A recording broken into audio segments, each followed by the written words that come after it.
শেখ আমার স্ত্রীর সাথে কথা মিল খায় না, আমার সাথে যা তা ব্যবহার করে, প্রচুর খারাপ ব্যবহার করে, আমি তার সাথে পেরে উঠতে পারছি না, এখন আমার করণীয় কি?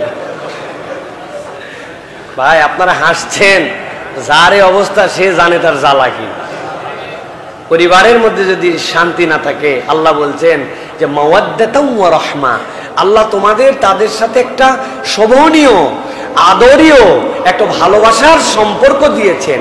এই যে ওয়াজআলনা বাইনাকুম মাওয়াদ্দাতাও ওয়া রাহমা, মাওয়াদ্দার রহমা যদি না থাকে তাহলে দুনিয়ার দোজখ হচ্ছে পরিবার। ঠিক না ভাই? আপনি উত্তর বলেন, উনি পূর্ব বলে, আপনি এ কাত হয়ে শুনলে উনি ওই কাত হয়ে শোয়, যার এরকম হয়েছে সে জানে এরকম শান্তি। ঠিক কিনা ভাই? ঠিক যে বললেন, আপনারা বুঝছেন তাহলে না? প্রিয় ভাইরা, প্রথম কথা হচ্ছে যে স্ত্রীর সাথে যদি এরকম কিছু হয় তাহলে শরীয়ত কি বলছে? শরীয়ত বলছে স্ত্রীকে নসিহত করা, স্ত্রীকে বুঝানো, আদর ভালোবাসা দেওয়া, গিফট দেওয়া, তাকে বারবার এইগুলা বিষয় থেকে সতর্ক করা। ফার্স্ট স্টেপ হলো না।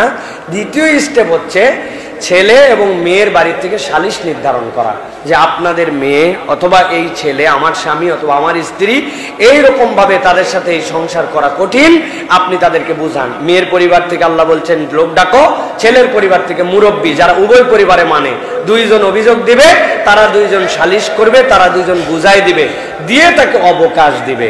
3 নম্বর, এরপরেও শোনে না, তখন একজন পুরুষের দায়িত্ব বিছানা আলাদা করে ফেলা, যে তুমি তোমার মতো করে থাকো, আমি আমার মতো করে। তালাক দেয় না, কিন্তু বিছানা আলাদা করা। এখন বিছানা আলাদা করার পরেও দেখা যাচ্ছে উনার পিকআপ আরো বেড়ে গেছে।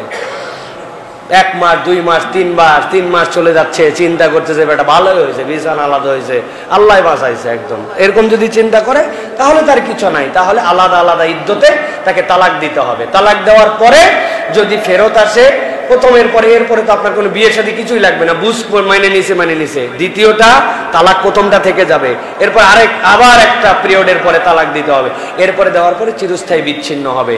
তবে দুনিয়াতে যতগুলো বৈধ হালাল আছে এর মধ্যে নিকৃষ্টতম হালাল, অপছন্দনীয় হালাল হচ্ছে তালাক।